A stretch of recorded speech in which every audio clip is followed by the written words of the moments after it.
Hey everybody, it's ShadowStar here, and I'm going to be giving you my first thoughts and basic review of the newest Doctor Who episode, Revolution of the Daleks. And honestly, this could be one of the best episodes of the 13th Doctor's era so far. Granted, it's not very much competition. I mean, we've got maybe Spyfall and Resolution as some of the other good ones, but either way, it was a really good episode, a really good Dalek episode, and there's just so much about it. Obviously, just a forewarning, since this episode's new, there will be spoilers ahead. That goes without saying in a review.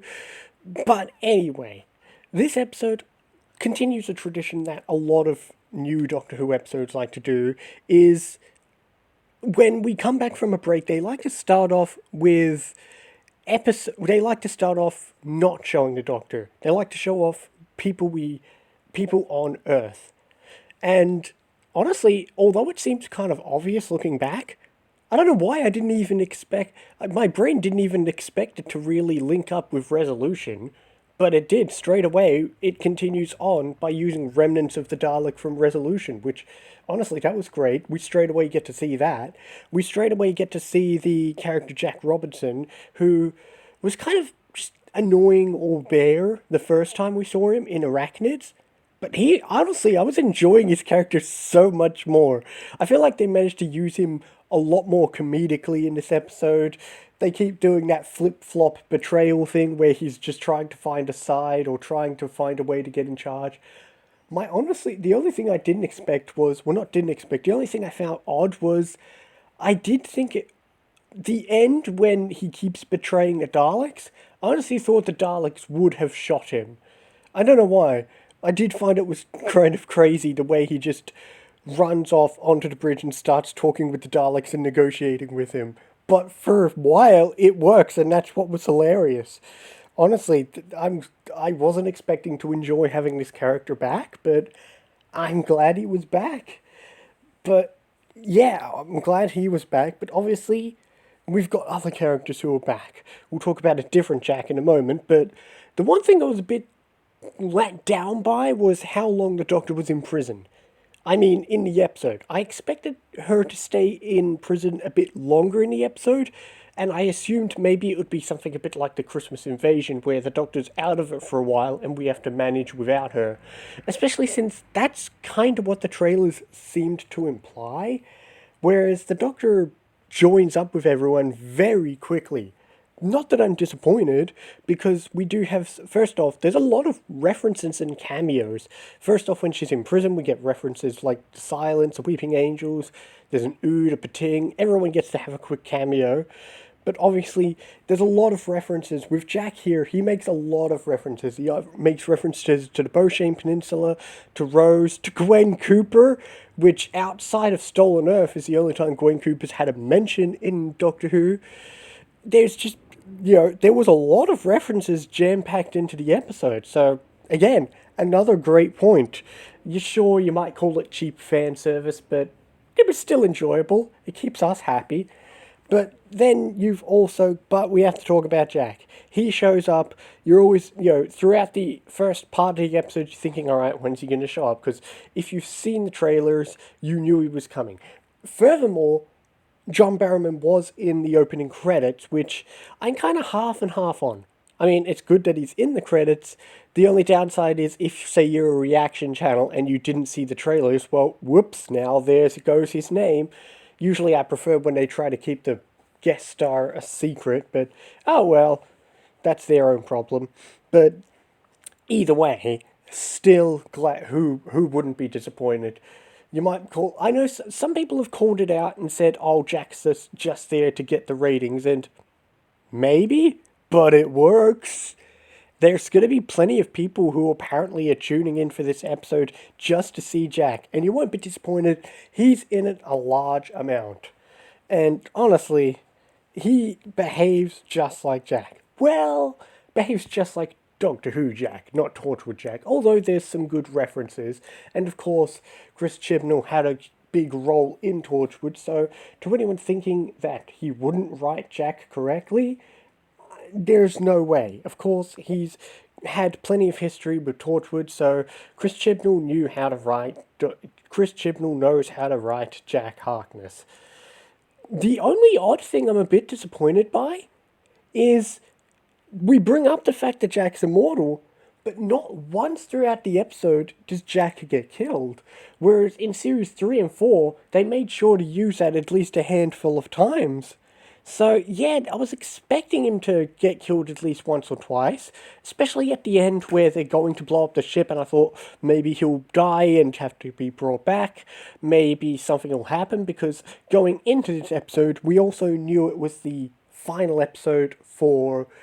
We knew it was a final episode for Graham and Ryan, and honestly, that was a good ending. Although I was expecting something a bit more tragic, it was still a nice ending, and I suppose it might seem a bit let down for nothing tragic to happen, but in a way that's a twist, because aside from Martha, there hasn't been any character in modern Doctor Who that's really just said, yeah, I'm done. Everyone else has had a tragic backstory, so maybe it's a good thing. And hey, we got to round it out with him doing the riding the bike scene, which, it's a nice bookends for the first time we saw their characters. It was a good scene. A bit predictable, but a nice scene. And hey, I'm so glad I was waiting for it through that whole last scene for Graham to say the line. And yes, he did say, "You're doing it, mate." Thank goodness we can keep the memes going. But anyway, let's talk about the Daleks. We have two sets of Daleks, and at first I was a bit puzzled by the voice that Nick Briggs chose for the Daleks. But however, we later see the other set of Daleks, the bronze Daleks we're all familiar with, and they sound just like we always love them. So at first I was a bit odd, but then when you realise he's chosen to give a different voice for the new Daleks, I love it. I love the two Daleks. I love how the episode just kept on going. At first you think, okay, you get Daleks attacking the Earth, you get these recon Daleks attacking everyone, and they turn on people, and then you get Daleks fighting Daleks. What more could you want? Which we haven't really had Daleks fighting Daleks in the modern series, because aside from maybe the Daleks being destroyed in, say, Victory of the Daleks, but they were willing to be destroyed. Here, these Daleks fought back. Something that happened occasionally in that would occasionally happen in classic Who, such as my favourite episode, Remembrance of the Daleks, but modern Who's not really had a Dalek fight. That was brilliant. I'm so glad it happened. It's just, oh man, lots of action, lots of chaos, lots of Nick Briggs saying his lines. I'm so glad he's always going to be around. And another thing from the trailer, which I'm glad they subverted, is they set up the idea that these are going to be defense droids working for the government, but as soon as they're rolled out, they attack. It's not like they spent a portion of the episode saying, "Oh, I'm your soldier, I'm your servant," which, again, while it would have been nice, I'm glad they didn't go that route, because Victory of the Daleks already did the parody of Power of the Daleks, so we didn't need to do it again, and I'm glad they didn't. As soon as they were rolled out, they attacked. The public didn't even get a chance to think they were friendly. Which, again, I'm glad. They didn't waste their time doing a plot we've already seen, especially not one in Modern Who. Same with the Daleks fighting Daleks, so a plot we haven't seen, at least in Modern Who, so I'm glad it happened. And even the ending, I'm glad even I kind of fell for the twist that she used against the Daleks, where we still, because at the beginning of the episode, we've got the TARDIS, the alternate TARDIS that we had from the end of Series 12. And, I guess that's a Chekhov's gun, because it came back at the end, I was like, with that bit where she's like, "Oh, follow me into the TARDIS," and they all fly in there, I'm like, what's going on? But then, she's got the twist where she says, "Oh, that's not my TARDIS." And I thought, okay, that was clever. Because the TARDIS, that was a working TARDIS. I'm glad. Just like the Daleks, I actually didn't see that one coming. Maybe I'm a bit slow, who knows. But I love that clever twist, because we've all kind of, at least, with all the action, you kind of forgot, oh, there's another TARDIS sitting on Earth. And you've got to wrap up all the loose ends. So now, the alternate TARDIS is destroyed. And now everything's gone. You've got to wrap up all the loose ends. There's no Daleks, supposedly. maybe one of them was left behind. You can always find some excuse, but man, everything happened in this episode. There's a lot of good points. I can't really think of any major negative points. 13th Doctor didn't have any unbearable moments, although I said I was a little disappointed that she got out of prison pretty fast. The opening scene with her in prison was still a good scene, that montage of her going through her day-to-day life. It reminds me of the same montage in Arrow where Oliver goes through that same day-to-day life in prison. It's always a good way to open up a prison scene. And again, I'm glad they decide she has been in there for 19 years, which, hey, that was a nice, I don't know, twist, but I'm glad they didn't say she's only been in there for a few days. She's been in there for a while. But yeah, honestly, enjoyed this episode even more than I thought. I mean, I was excited. I'm not somebody who goes into these episodes thinking it's going to be bad. I never do that. But I enjoyed this episode more than I even thought I would. Jack got even more attention than I thought he would. The Jack Robinson character turned out to be more enjoyable, whereas before this, I was kind of dreading him, whereas here, it was good. I enjoyed Graham and Ryan's departure, even though I will miss Graham. He was the best character around.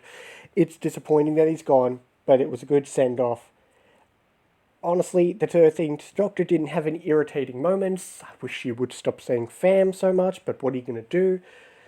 All in all, loved it. I'd give it a nice 9 out of 10. A great Dalek episode, a great episode with Jack and everything.